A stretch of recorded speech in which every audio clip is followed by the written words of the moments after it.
ධම්මාරම්මණය පැහැදිලි කර දෙන්න ස්වාමීනි. මොකද්ද ධම්මාරම්මණය කියලා කියන්නේ මොකද්ද? දැන් අපි හිතමු මෙහෙම. ඔන්න අපේ හෘදය වස්තුවට තුල සිත් උපදිනෝනේ මොනවද? මනෝවිඤ්ඤාණ. අහගන්න. හැමෝම ඇස් දෙක පියන්න. හැමෝම ඇස් දෙක පියාගන්න. රුවන්වැලිසෑය මතක් කරන්න. ඇස් දෙක පියාගෙන රුවන්වැලිසෑය මතක් කරන්න.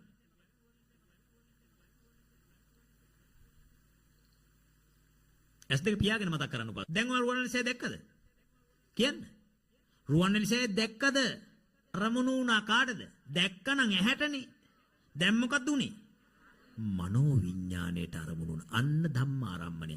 අතීත වූ චක්කු විඤ්ඤේය රූපය, අතීත වූ සෝත විඤ්ඤේ. දැන් අපිට මෙහෙම ඔයාට කවුරු හරි කෙනෙක් ආදරණීයව කතා කරපු එකක් දැන් ටික මතක් කරෝ. සින්දුවක් කවුරු හරි ගායකයෙක් කියපු එක. දැන් සමහර වෙලාවට මොකද වෙන්නේ? සමහරට අපි මේ මෙච්චර මහාන වෙලා හිටියත් අපිට ජෝතිපාල කියපු සින්දුව මතක් කරගෙන හිටපු ගමන්.